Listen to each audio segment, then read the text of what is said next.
Hello everyone, my name is Enrique and welcome to another review. Although this time is going to be talking about another DC character, in this case, Batman. Now, I probably haven't talked about Batman in this channel very much, or at the very least, not in full length as other people. And there's a reason why. I mean, what else can I say about this character? He's more memorable than any other character that I remember from either DC or Marvel. I mean, this guy has been in movies, cartoons, TV shows, comic books, all sorts of media, and it's not even close. I mean, this guy has been played by a ton of actors, had a lot of different stories, different tones over the years. We got from the Pope version, from the days when he was a guy with a jet and guns. From the Silver Age, he wore tons of different suits and had became a baby. Like, there are a lot of things that we have talked about Batman. In the movie, in this case, we have seen our fair share of interpretations over the years. We've seen the original one from Adam West, the Michael Keaton version, the Christian Bale ones, the George Clooney versions that nobody likes, the Ben Affleck version that is very controversial over the years, and of course the Val Kilmer versions, which if you don't know, he was sadly passed away this year. So R.I.P. Val Kilmer. You were my first Batman and the most memorable one. So yeah, R.I.P. man. But yeah, today I'm going to talk about the version that I wish I would have talked about when I started making reviews back in 2020.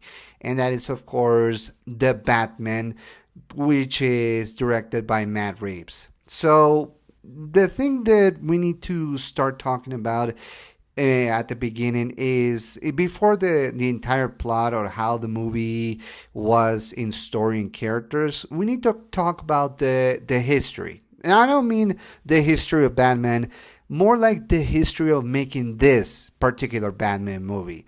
Now, like I said before, we have a ton of interpretations of Batman in movie form over the years. But here's the thing. The last movie that we got from Batman was the Christopher Nolan version, The Dark Knight Rises in 2012. That was the last time we ever got a Batman movie. And while many of you want to say Batman v Superman, Justice League, and all the other versions of Ben Affleck's Batman, keep in mind one thing.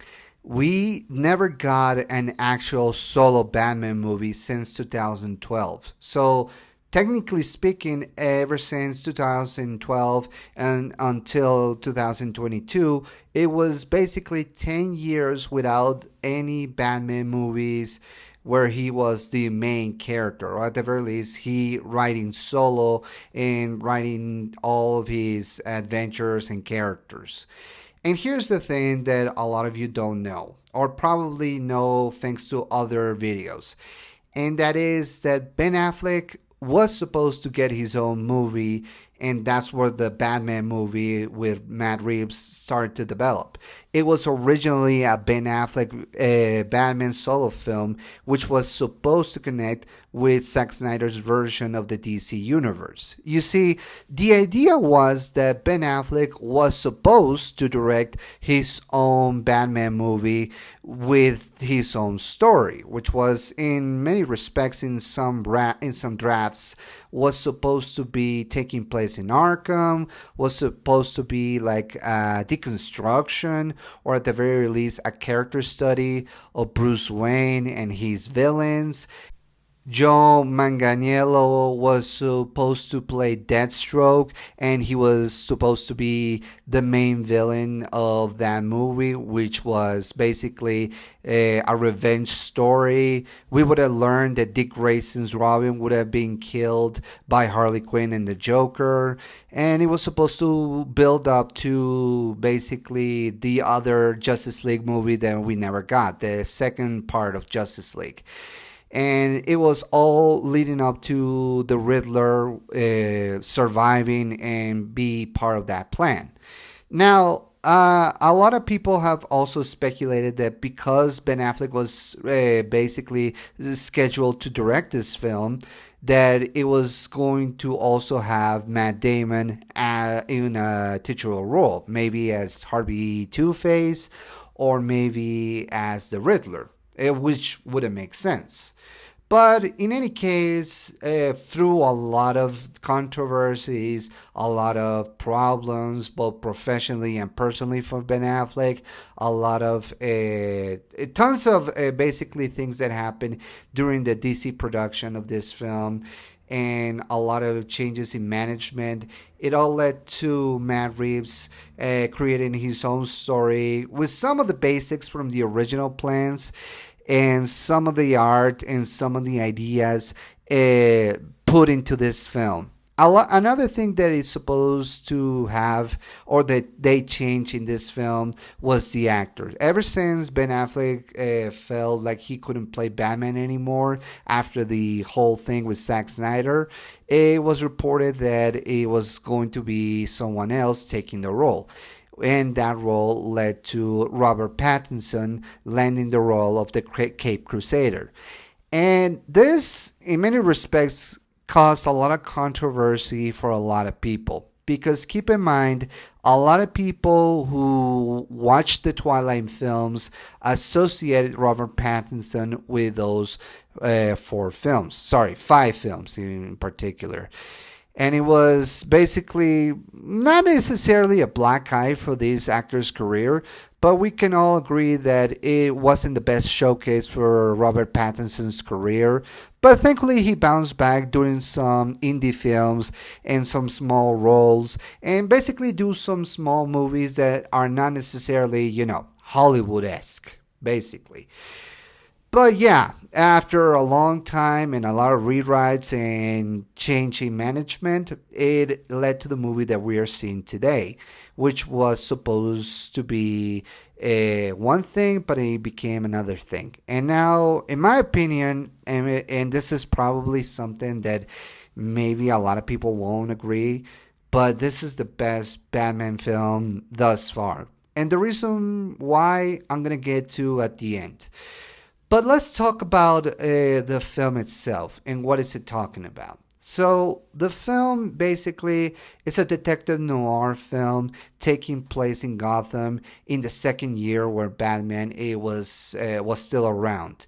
It's a murder mystery which involves a lot of politicians from Gotham and important people that are at power being murdered and killed by the Riddler.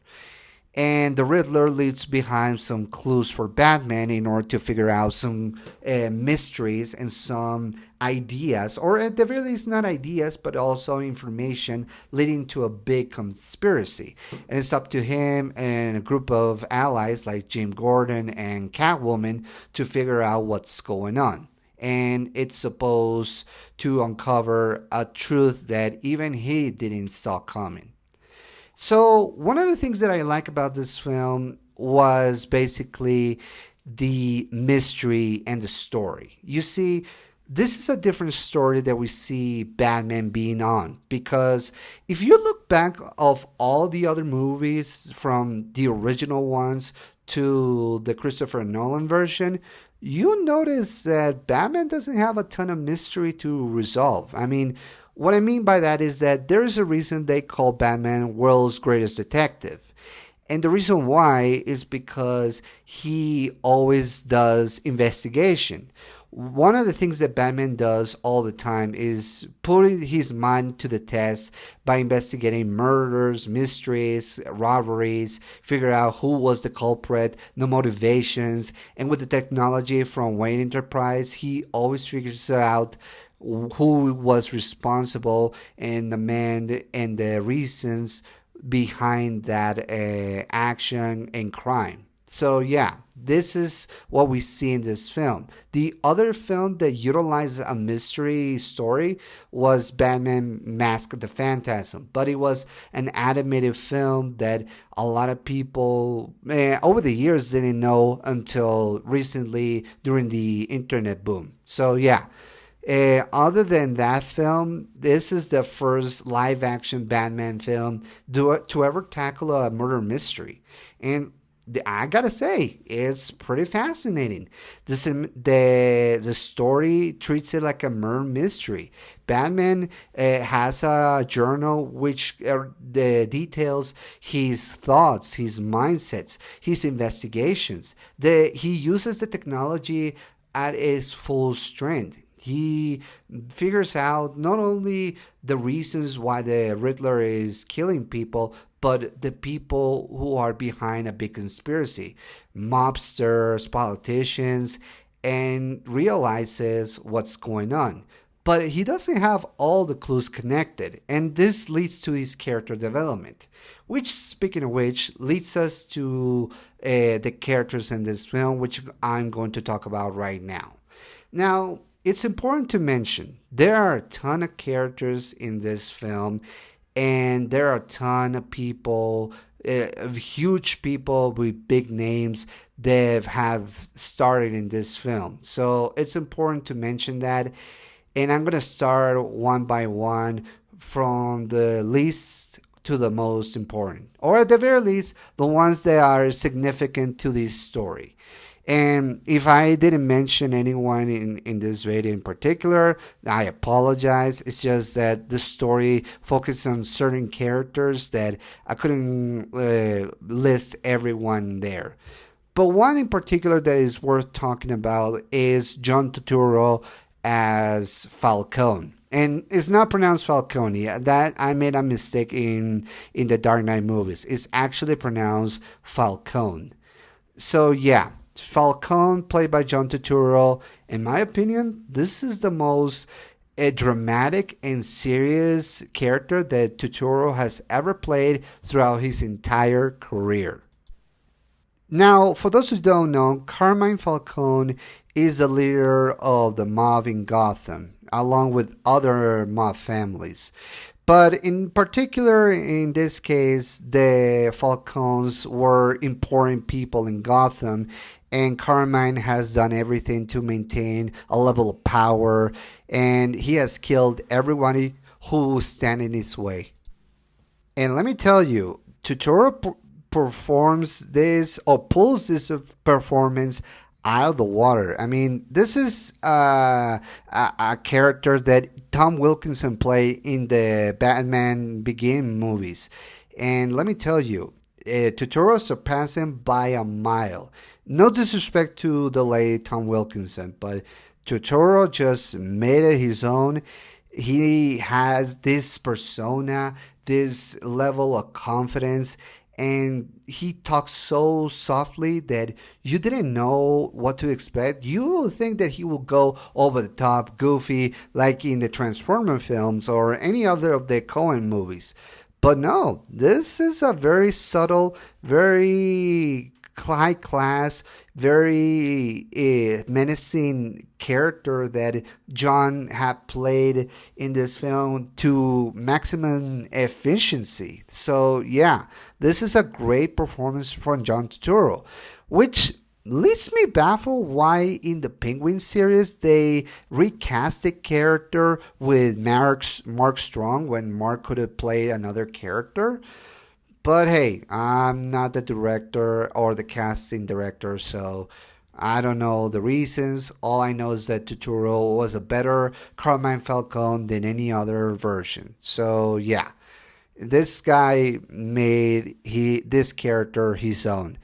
And I like the fact, that little detail, that he always wear glasses even at night, almost to show no emotion or to not let people into his soul by wearing those glasses. It's really, really interesting to see.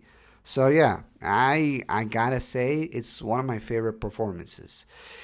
Another performance that really left me with my head explode was basically Colin Farrell as Oswald Cobblepot, aka the Penguin.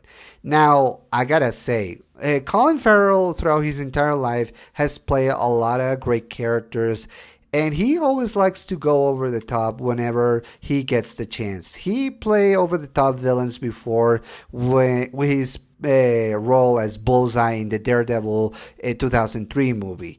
But this takes a whole new level. I gotta give credit to the prop and the makeup department because this is as good as the Penguin is going to be seen because Colin Farrell disappears not only in the makeup but in the performance as well. But make no mistake, the makeup is impressive. You don't believe for a second that that is Colin Farrell. That is actually the Penguin, and you see his body, his face. It looks real. It feels real, and I appreciate that. In a day that we put everything of CG on every single movie, in particular superhero films, I appreciate all the more when movies use practical effects in order to make the scenes and the effects look more real. And I appreciate that. And I gotta say, I never thought that Colin Farrell would make this character his own. But given the success of this character far enough to have his own show, that's gonna tell you something. And it shows you that Colin Farrell is really good when given the chance. And he definitely make this character not only funny enough to make us realize that he's an idiot, or at the very least he's a dumbass whenever he has to listen to orders, or he gets kicked the shit out of by Batman. But when he has to do a serious performance, he does. And like I said, the Penguin series gives more development to this character, and you will hate this version of the Penguin more so than the Danny DeVito version. I mean, if we have to compare this version with Danny DeVito, the Colin Farrell version wins by a mile. Because here's the thing: as much as I like Danny DeVito as a Penguin, the guy just was turning to a performance that even I don't know how to make it. And it's just one of the few problems that I had with Batman Returns. But that's a story for another day. Needless to say, Colin Farrell did an excellent job doing this performance. And now let's talk about the main villain of this series, which is the Riddler, or in this case, Edward. Played in this case by Paul Dano. Now, Paul Dano is no stranger to play psychopaths before. Whenever he has to play a naive guy who in a mile or in a second turns into a psychopath, that is something that we have seen before. The guy is unstable or plays unstable characters, and this one is no exception. But one of the things that I appreciate from this movie is that it's trying to make the Riddler less of a guy who wants to leave clues to people and more into, how can I say this, into a Zodiac killer. You see, the filmmakers wanted to differentiate the Riddler from past versions. In other versions, like the Jim Carrey version or the 60s Batman, was basically played for laughs. The guy was not supposed to be taken seriously. He goes over the top. He can be a psychopath, don't get me wrong, whenever he gets angry. But the thing is, we always associate the Riddler as a lesser of the villains. Hell, in an animated film called Batman Hush, they made the Riddler into the Hush villain. And as much as I appreciate a more serious Riddler, he still looks like a joke in many respects.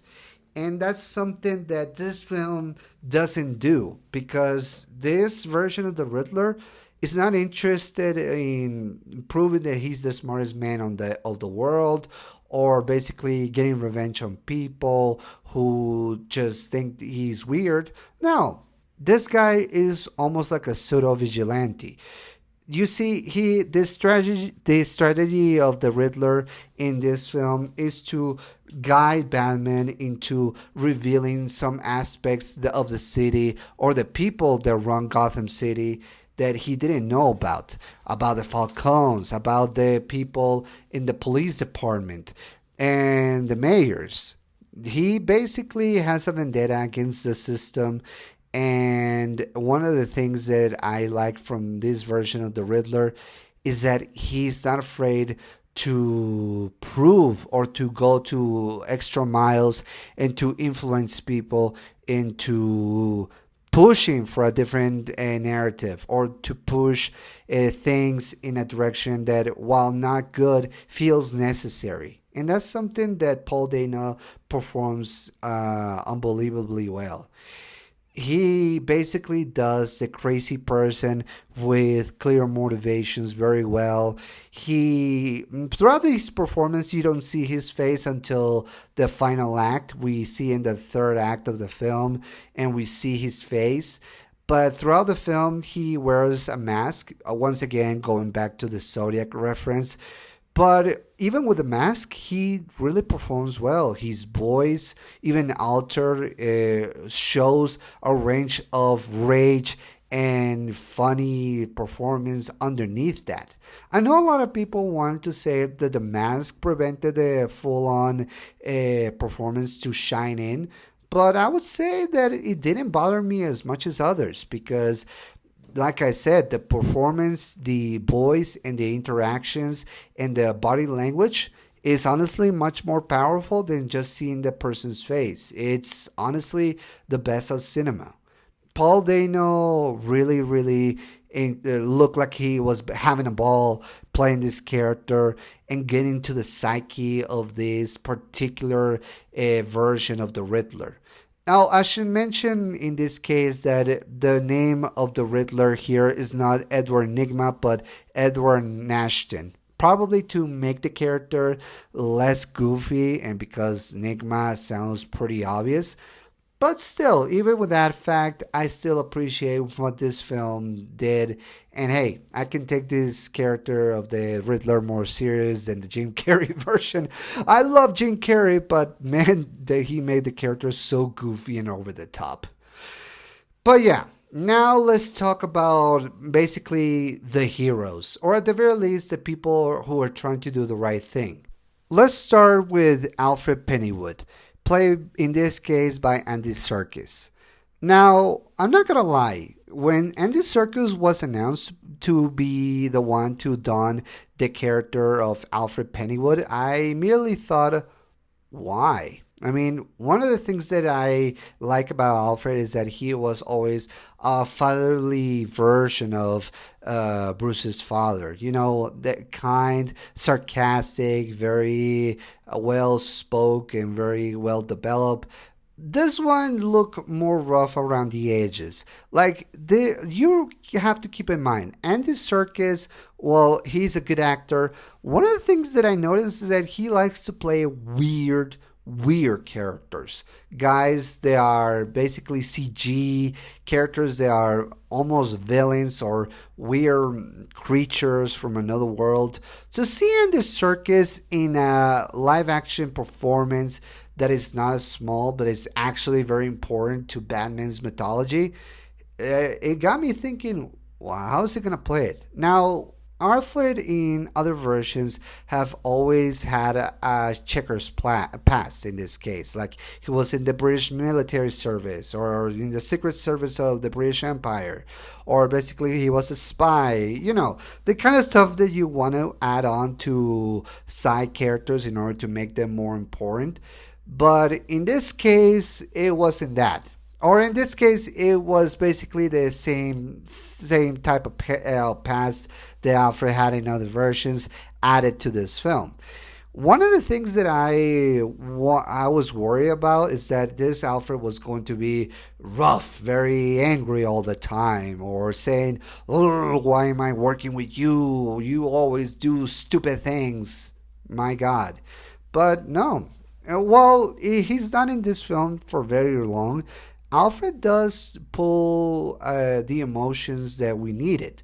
You see, Alfred is still shaken by the fact that his own ward, that his own master, the one that he managed to raise and grow up in the business of the Wayne business, is still shaken by the fact that Bruce is playing dress up, becoming an agent of vengeance, and not knowing what to do. I mean, he still helps him, but he feels like it's better to be Bruce Wayne and worries about how much he's pushing in order to get what he thinks is necessary. Batman always pushing the envelope or pushing the limits of, interrogation or tactics, and Alfred worries that maybe this will push him over the edge and make him into a killer, which thankfully it doesn't happen in this film. And that's something I'm going to get into later.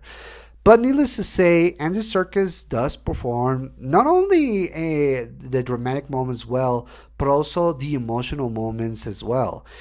Here's the thing. One of the things that we need to learn about this Alfred is that while he's willing to help Bruce through his crusade as Batman, he's still not okay with the tactics, or at the very least, he wants him to have a normal life. This guy who fought in the British Secret Service still worries that the Bruce is going to be just like him in the past, and that there will be no return.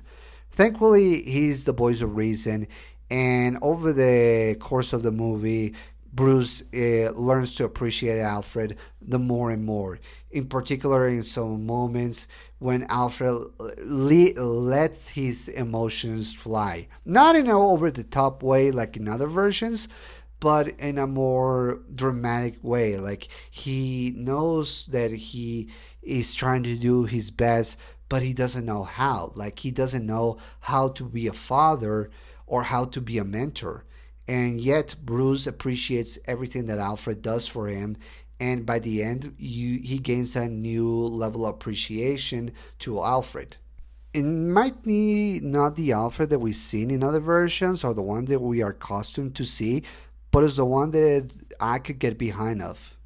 Another performance that I enjoy immensely is Jeffrey Wright as Jim Gordon.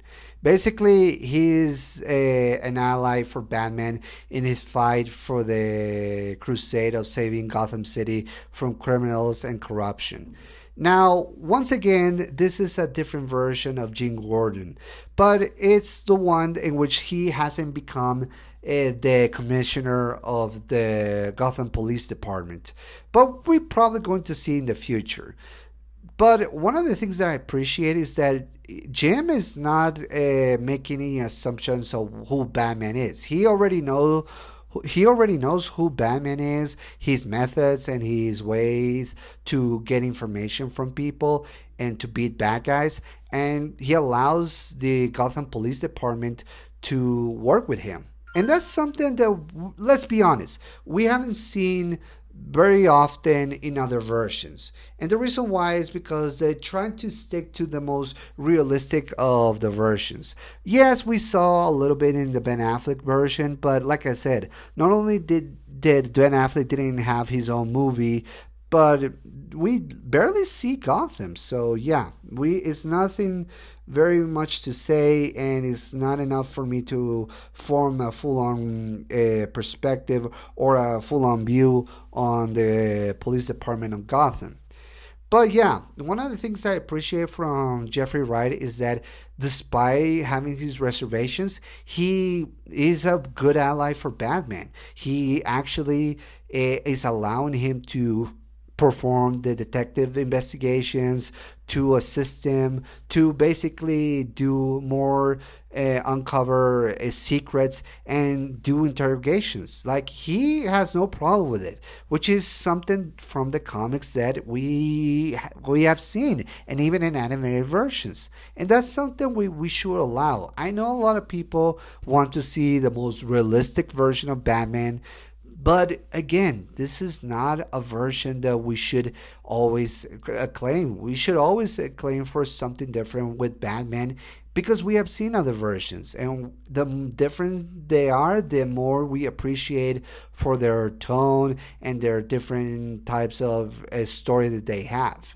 But yeah, Jeffrey Wright performs the performance of James Gordon very well. Now, Jeffrey Wright have done performances for other superhero comics, in particular with Marvel when he became the voice of Oatu, aka the Watcher, in the series What If. So yeah, I like that from Jeffrey Wright. He has a booming voice, but he also a very relatable performance, and he gives that to James Gordon in this version. So yeah, I appreciate that. He's not the commissioner yet, but hopefully in the future he develops more and more. But now let's talk about a few of the main characters. In this case, Zoe Kravitz playing Selena Kyle, aka Catwoman. Now, every version that we have seen from Catwoman is always been about being a villain or being somewhere in between. We have seen versions from Julie Newmar, from Eartha Kitt, from Michelle Pfeiffer, and even the god awful one with Halle Berry. But yeah, basically, there have been a ton of interpretations of Selena Kyle, aka Catwoman. And this is the one that we have seen being performed very well. Oh, and the Anne Hathaway version. Sorry. It's just that I like Anne Hathaway, but she just is not a good Catwoman. It's not the worst, again, Halle Berry people, but not enough to make me say, "Oh, this is the Catwoman that I want to see." No, that will go definitely to Zoe Kravitz. Now, in this case, Selena Kyle not only is a waitress in a nightclub and a drug dealer and a cat burglar, but is also a good person trying to not only save her friend who she was missing, her name is Anika, but also get revenge on the people who kill her mother. You see, Selena lost her mother years ago, and she's investigating who she is, who was the man responsible, and with the help of Batman, the investigation goes deeper and deeper. So yeah, she's not the same version as other Catwoman. You know, the Michelle Pfeiffer version is the one that many people remember the most. But this version of Selena Kyle I enjoy because not only was she allowed to be, normal, which is something that we haven't seen in other versions, even the ones that I like the most, but this is the one that it feels more relatable. You see, Selena is just getting by with an everyday job as well as being a burglar. And one of the things I appreciate is that she has cats in her apartment, so I like that. But one of the things that I like the most is that you always understand her motivations the much more you see in this film. The more she discovers the truth, the more you realize, oh my gosh, she's gonna do something very bad, but at the same time, can you blame her? And Zoe Kravitz does a great job. She's sexy, don't get me wrong. She's still seductive enough for Batman to feel a little bit for her. But one of the things that I appreciate the most is that Selena Kyle is trying to be a little bit more, free, more active on her own, and more menacing. That's one of the things I appreciate. That this is a Catwoman that is a lot more menacing. Sure, she doesn't have the whip, and the mask is something to be desired of, but still, I appreciate the performance. She pulls the sarcastic version of Selena very well, and her feelings towards Batman, the more of the movie passes, the more they grow. I like that very much. It's one of the things that I like about this character. Also, I should mention two facts about this version of Selena Kyle. Sonny Kravitz, this is not the first time she ever played Catwoman. In fact, she played the character in the Lego Batman movie. Yeah, can you imagine that? Zoe Kravitz went from being Lego Catwoman to actual Catwoman in the live action version. That I appreciate. It just speaks a lot to her diversity as an actress.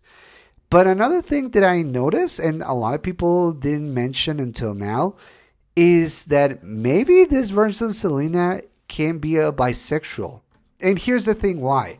While many of us see Selena falling in love with Bruce, her relationship with her roommate Anika feels a little bit more different from before. I mean, obviously is her friend, But a lot of people have pointed out that maybe because the way she's worried about her, the way she is so angry because of what happens to her, and the way she calls her baby is almost like, oh my God, maybe she is playing for two teams. But like I said, this is not a pull on front. This is just an interesting fact that a lot of people have pointed out about the character.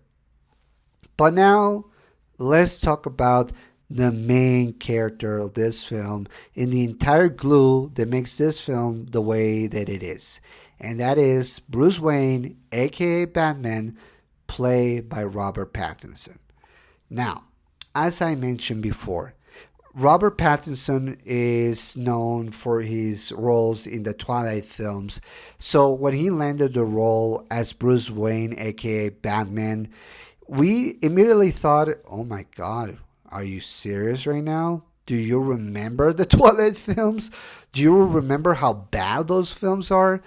But again, one thing that we didn't realize is how much of diversity Robert Pattinson can have in a performance. Like, it's not his fault that the Twilight films were bad. It's just that the way it was written and directed, it severely damaged his reputation in Hollywood.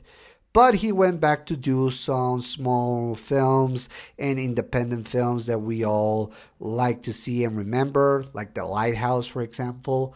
And so when he landed the role of Batman in this film, so we immediately were worried. But he actually, in my opinion, does a much better Batman than any other version that we have seen thus far. Keep in mind, a lot of people have love for Michael Keaton, for Val Kilmer, for George, no, not for George Clooney, for Christian Bale, and even a little bit for Ben Affleck.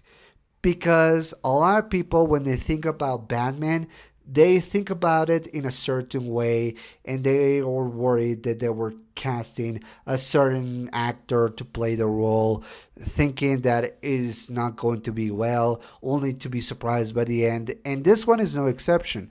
But here's the thing.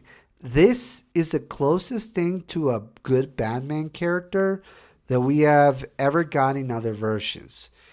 Because the 60s version was very goofy, but it was very Silver Agey, so it worked at the time.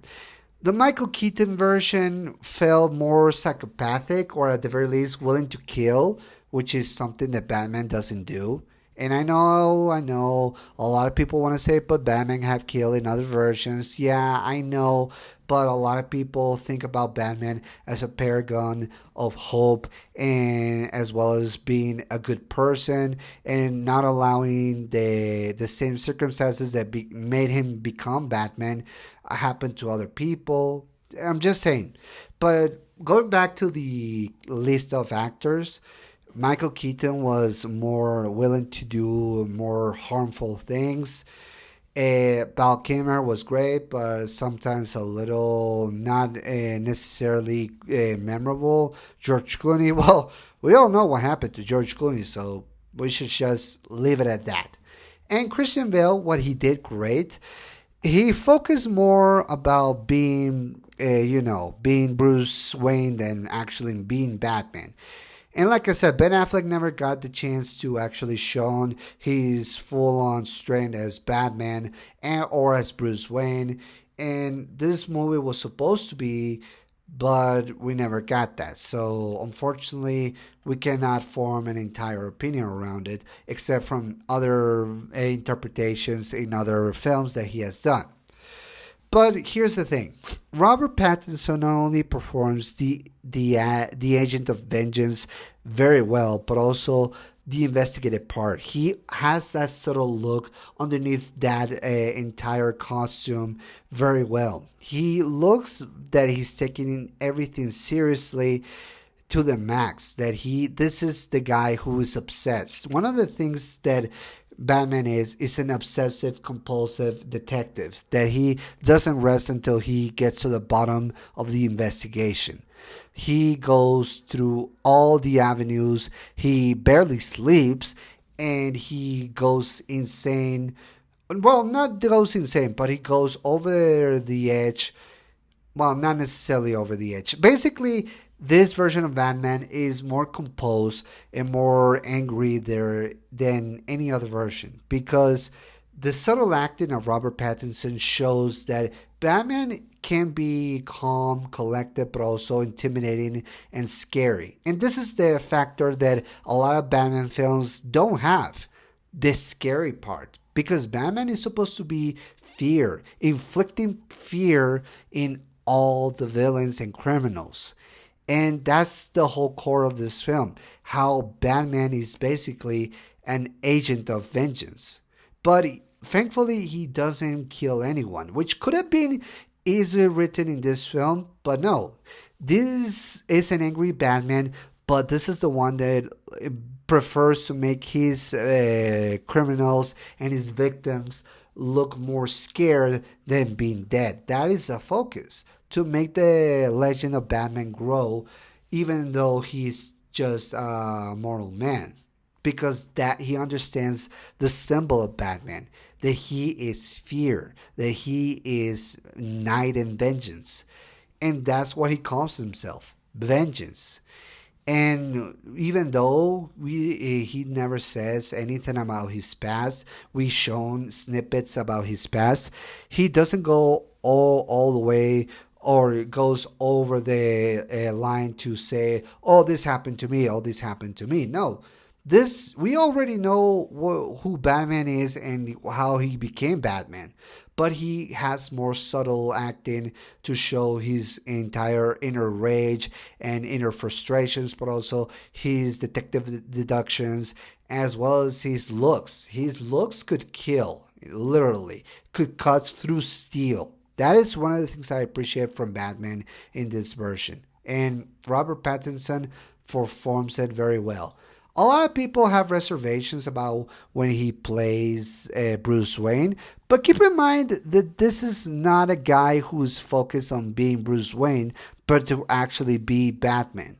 I know we think of that with Michael Keaton, but we have seen, like I said, it's insane the performance of Michael Keaton, but it's not enough. One day when I talk about Batman Returns, I'll get into more detail. But this is a version that allows us to enter Batman's psyche, his thoughts, his frustrations, his mindset, his way of developing skills, or to investigate some criminal cases. That is the key of Batman, and Robert Pattinson gives the character more edge than we have seen before. Let's talk about also the production design and the effects. Now, I gotta say, the production design from Gotham and the costumes is spectacular. Like I said, the Selena Kyle costume as Catwoman is left to be desired, particularly with the mask. But honestly, it's a small thing in the grand scheme of things. Still, I would have preferred a much better version of Catwoman's mask and goggles. I'm just saying. I like the production that they give to the Riddler's look, but most especially the Batman look looks unbelievably great. This is a different version from the ones that we have seen before. It was always the costume, the mask, and the belt, and the symbol. But this version has much more armor, but not like in the Christopher Nolan version, that we can actually see the intricacies of the armor. The cape looks different as well. All the gadgets and the utility belt look more militaristic, but not in a way that looks like he's going to war with some people. More like it's more stealthy, but also very functional for Batman. And the mask as well. A lot of people say that the mask is left to be desired as well, but I don't think so.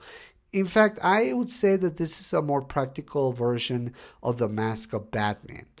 And it looks also taking reference to basically to Gotham by Gaslight version of Batman that is all stitched up and put together by hand. So I like that too.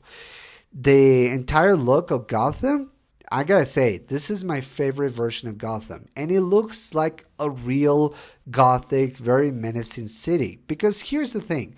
In the comics, Gotham is always portrayed as a dingy, almost ugly looking city that is always raining, that is always looking decay, that is not in the best conditions. In many versions that we have seen, movie versions, is always very theatrical or very clean or too much CG, in my opinion.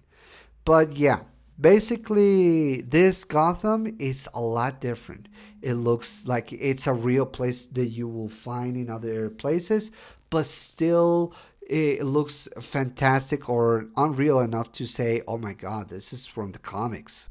And Gotham in any version should look always like it was once a place almost like a metropolis, but over the years became a cesspool of criminals and corruption. And that is supposed to be Gotham, and that is what we see in this film. Another fact about Batman's costume. You notice the metal that is in his symbol, the Batman symbol. It's basically full of weird metal, right? Well, it turns out that the movie didn't say so, but in other interviews with Matt Reeves and other people have said that that metal symbol that Batman has in his chest and that he uses like a batarang is actually the gun that murdered his parents turned into a symbol that he melted it or somehow deconstructed it and turned it into the bat symbol, almost a hardcore version of Batman. This happened in the comics as well, but let me tell you, that is so hardcore that it evades description. And I appreciate that from this film. But yeah, the effects, they don't do much CG, but I like the effects in here. The action sequences are also interesting to see. Most of the time is very unfocused, but all of the times when it's supposed to be very dark or very in closer look, it looks very brutal. It looks very real. Like this is a Batman that uses all his abilities to save people, but also to inflict the most act of pain and vengeance upon that person. And the Batmobile and the Bat bicycle are all also very good, and they get a lot of action in here. A lot of chase sequences. Well, in just particular one, but it's still a good chase sequence. It's very, very high art. This soundtrack is beautiful, let me tell you. Now, the soundtrack was made by Michael Giacchino, who also did a lot of soundtrack for a lot of superhero films, particularly with the Spider-Man films. But yeah, this is probably his best. And like I said, the soundtrack not only looks very dark and gothic, but also it looks scary. It sounds scary. And that is the point of Batman. That is supposed to be scary, and that's what the goal of this film is, to show how scary Batman is for criminals. And I like that. I will listen to the opening and through other soundtracks for the Riddler and the action sequences. It's really that good. But now let's talk about my final thoughts. Now, like I said, one of the things that I appreciate from Batman or this version of the Batman is that he's trying to be more immersed in his universe, that is trying to be more like the Batman from the comics, but is still trying to do its own thing. That is, a lot of people have compared this film to the Christopher Nolan versions, but what is the similarities actually? Because if you look closely, the Christopher Nolan versions were more polished and cleaned up and not necessarily focused on Batman but in Gotham City. But yeah, that's one of the things that this movie does. They focus on Batman, they focus on its world and the intricacies of his investigations, the interaction with people, and that is a Batman film, not a Gotham City film. Gotham is present in everything that you see, but it's the story about Batman, how he goes from being an agent of vengeance to an agent of hope and liberty. And that is something that I like about this film. That it's not afraid to be dark, that to have a dark sense of humor sometimes, but also to be trying to do something different that we haven't seen before. That it's not trying to be a clean up version of Batman, or even an intense or even controversial one, but a very good story about Batman. It's the closest we ever gonna get from being the Batman from the animated series. And like I said, it was successful enough to have one of his characters, the Penguin, to have his own TV show. Now, at the time of this recording, we don't know if they're going to make a Batman Part 2 or what villains are they going to include. My money is on Mr. Freeze or Clayface, but we have to wait and see. And honestly, all that I want for this film to be is to be good, to be excellent enough to garner some sequels. I don't care if it's not connected to the James Gunn version. It should be its own thing. Overall, this is a great Batman film. Now, this is not the first time that I've seen a Batman film, but hopefully this year, marking the anniversary of of a particular film related to Batman, I'm going to get into my thoughts on it. But rest assured that this is a version of Batman that I feel comfortable recommending, and like I said, it's very dark. It's allowing a lot more profane words and more violence. But if you know what you're getting into, then you probably are going to have a good chance to enjoy this film. So, yeah, highly recommended. It's straight A's. I don't usually do grades, but it's definitely a good film to check out, especially if you like Batman films. So, hopefully, with that, you can form an opinion of your own. But I'll hope you guys enjoy this. Remember, now I'm making podcasts on Instagram. So if you want to listen to my podcast, feel free to go to my Spotify and listen to me rambling about my thoughts about movies and opinions. But yeah, follow me on Spotify. You can also follow me on Instagram, Facebook. I'm also on YouTube making podcasts as well. I'm making podcasts on YouTube and Spotify, so I hope you guys can check it out. And yeah, I'll see you guys next time. So I'm Enrique, and I hope you have a nice day. Peace.